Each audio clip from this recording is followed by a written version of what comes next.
Hey, Danny Cannell joining in a little bit. I have a basketball open that I was kicking around today. A couple thoughts, because I think in the two games we saw, the Clippers win and a great Hawks win at home to even that series up 2-2. So we've got both series that we saw last night at 2-2, a little bit of everything. And the Clippers back at game one. It's almost like no one's ever watched a series before, right? Or even a game. And it's just kind of the way it happens, because it's hard when the evidence is in front of you when it's happening and you see the Jazz and Donovan Mitchell going crazy and Paul George looks reluctant again. And you're like, all right, Morris is missing shots, even though he was terrific to close out Dallas. You're thinking, all right, well, why would I pick the Clippers here? Why would I pick them? And now it seems like there's no way anybody is on Utah's side of this thing. It feels like the Clippers have figured them out. And then the fact that Conley's missed these 4 games and it's still a complete question mark of whether or not he's even coming back, which just usually when it's like day to day, it's like, oh, could he be there for 4? Oh, could he be there for 5? He might miss all 7 if he even goes 7 at this point. It just feels like there's no way the Clippers are not advancing at this point because of how bad it's looked. But we always have to remind ourselves, even within the games, right? Even within the games, much like the runs that we saw from Philadelphia that we get to, we're like, all right, this thing's going to be 3-1. Or the start of some of these Clippers-Jazz games, you're like, oh, the Jazz are on it again. And finally, the Clippers got off to a good start in game 4. And then they're up a ton. I think it was like 28 at one point. I'll look through the notes here again. The Jazz were up 48-20. Which was just like, okay, this thing's over. And then there's a little bit of a run, and we'll talk about some of the third quarter stuff in there. But the runs happen no matter what.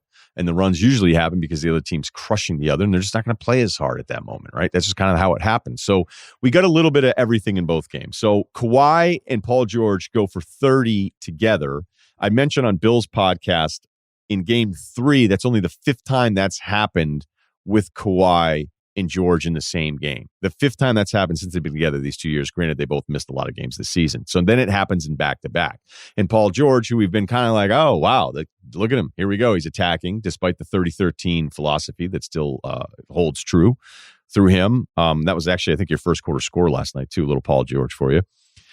George now has like the 3rd longest Clippers playoff streak of 20 or more. And I think he's tied with Kawhi. And again, that's a bit of the Lou Dort Award approach that we've seen now in this postseason, where you're seeing these names being attached to these historic moments, and you're like, when's the last time that's happened? I mean, there's a couple other things that happened last night. We're like, oh, Donovan Mitchell, like no one else has done this in so many years of active play, and you're just like, this is nuts. All these historical achievements that we're seeing every single night because the offense continues to flow. So the first quarter was a disaster. Jazz missed 13 of 17 shots. There was a 28-8 run in there. Overall for the game, second chance points, Clippers 18-1, 12-0 in fast break points. And I thought, in a weird way, like it was another bad first quarter for Mitchell. And I'm thinking, hey, did the Clippers completely figure him out? Because they're keeping 2 with him. And even if it's not a hard double, there's always like that second guy. But we also saw them try to double him to close out some of the games in Utah. And Mitchell would split that defense. And it didn't really matter. It was just like he was going superhero level of accomplishment out there. But it's kind of hard to keep doing that all the time, especially when it doesn't feel like any of the Clippers defenders respect any of the other guys that catch the basketball. Not that they can't shoot, but that if other players put it on the floor, there's not the same sense of urgency clearly that there is there with Mitchell, and not having Conley to try to balance that or get Mitchell initiated in the offense in a different way. It's just really hard when it's all on him. Hey, bring the ball up and we're going to meet you at half court. And then there's going to be a second guy shading you. And now you're seeing that. And even with that, Mitchell still got it going, 37 points for the game, but 9 of 26 and 6 of 15 on threes. And they kept that second defender with him. So as I mentioned, 48-20, I don't know what kind of effort you're going to get out of the Clippers the rest of the way, because they feel like, hey, we figured it out. We tightened that weird rotation where they played 11 guys in the first half of game 1. As Lou had mentioned, hey, we'd come off a tough 7-game series. And you're seeing a Paul George that you want to see every single night. And history tells us we're not going to see it every single night, but he was terrific again. Another thing we saw defensively is when Gobert is out of the game, it's attack city. But when Gobert is in the game, and I'm not saying it happened constantly, but Kawhi was not afraid to get Gobert in a switch and then keep him away from the hoop. And he hit a couple jumpers in his face where he sized it up perfectly, and it was really, really impressive. Paul George still has a few moments where he hasn't quite figured out that you're not supposed to drive right at Gobert, because Gobert is that good defensively. Where there's a lot of shot blockers, you'll say, hey, just attack him. Don't go away from him. But with Gobert, it's actually hard to do either of those things. Let's talk a little bit more about Gobert. His first field goal attempt was 25 seconds of the third quarter. Yes, I think he had 2 others where he was fouled. There was also a really good point by Greg Anthony on a high pick and roll with Mitchell, as the ball handler, Gobert as the roll man, and Mitchell got it to him too soon. Gobert had a dribble. He got fouled, got free throws, but Anthony made a terrific point saying, hey, you know what? That's the difference with a guy like Mitchell initiating your offense and then Conley, because Conley knows to wait and hold the ball just a little bit more. So in that moment, Gobert never has to put it on the floor, so the defense can kind of get another half second to get over and adjust to him. Terrific point. Thought it was great. But for the Gobert All-NBA crowd, because I'm not going to bring up the MVP crowd, even though Hollinger, who does not have a ballot, we asked about it. I think he said he had him second. Here's what I want from an MVP, and not even an MVP. Here's what I want from an All-NBA player, considered one of the 15 best. I need you to not be invisible for almost an entire playoff game. If you truly are one of those players, then your game helps your team through the tough times. And I know the math. And I think all of you would agree. I'm not some anti-Gobert guy that loves just trashing him. But when you watch a game like last night, and everybody has bad games, and I know he's an offensive dependent person because of the screens. And, you look at the plus minus, you look at all the screen stuff, the screens that he sets, the screen distance traveled. He's in a complete galaxy by himself. But sometimes this isn't about all that stuff. Sometimes it's a lot easier. And you just go, hey, if he's like that good of a basketball player, how come he can't just do more good basketball stuff? And that's a bad Gobert game. We could talk about the defense or whatever, but it doesn't really matter. And yeah, it's a big difference when he's not out there because in Favors has been getting crushed. But that's where I have a limit on my Gobert love because of a game like last night. And I think that's incredibly fair, acknowledging what he brings to a team. But what he brings to a team really feels like more of a long-term regular season accumulation than in a, hey, we're screwed right now and Mitchell's trying to do this on his own and you're supposed to be one of the 15 best players in the league? Or do the stats just say that your impact is one of the 15 best of any player? And that's a tough argument for the all the way in numbers Gobert crowd. That's a tough argument for you to win.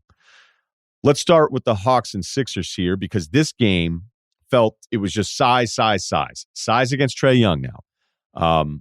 Trae's 0 for 5 in the first quarter. He's not getting his free throw calls, which is this other new development. We have all these side out calls, which is basically the ref saying, hey, this is kind of a terrible foul that I'm calling here. But to make it less terrible, let's call it side out. How about this? Just don't call them. But again, we'll see what happens with that kind of stuff. And so as I'm watching the game play out, I'm going, okay, look, the Sixers got this thing. There was a couple moments there where I think Harris was like backing down Herter, which again, do not underestimate Herter at all, but it just didn't look all that good. Embiid is part of the 24-10 run in the first quarter. And then you start doing these bigger picture Sixers questions. You're going, hey, they're going to be up 3-1. They're going to win the series, no problem. And you look at the Brooklyn problems and the fact that I look at Milwaukee's offense, and we went over that on Sunday night where I said even after the Game 3 win, I was kind of like down on Milwaukee going, the one question the Nets had was their defense, and you guys have this incredible statistical offense, and you can't score against them. Like, what's the problem? So, yes, I've had it was like a bad night out friend. And that's who the Milwaukee Bucks came into town on a Wednesday when nobody was ready and just broke stuff at your house. And now I'm looking at Milwaukee differently. All right. And that's where I'm at. So now you add all those components together in the East and you're going, hey, can Philly not only get out of this, are they going to skate through the East and can they win a title? And then it all changes in the second half.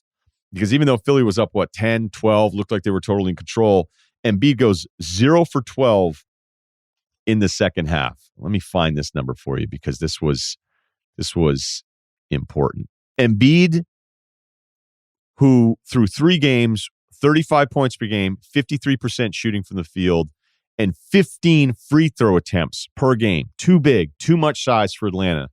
He went 0 for 12 in the second half. And according to ESPN Stats and Info, it's the most field goal attempts in a single half by a player without a make in the past 25 years. He said no excuses, got to be better. Trae, I think they were doing some different stuff with him offensively. He didn't shoot it great, but he still ended up with numbers, more importantly, the assist numbers. John Collins had the 2 dunks and the 3-pointer from a Trae Young drive to kick it to the left corner to make it 98-97. Philly still up 1 after this Collins 3. This was this awesome Collins run. It was set up by Trae.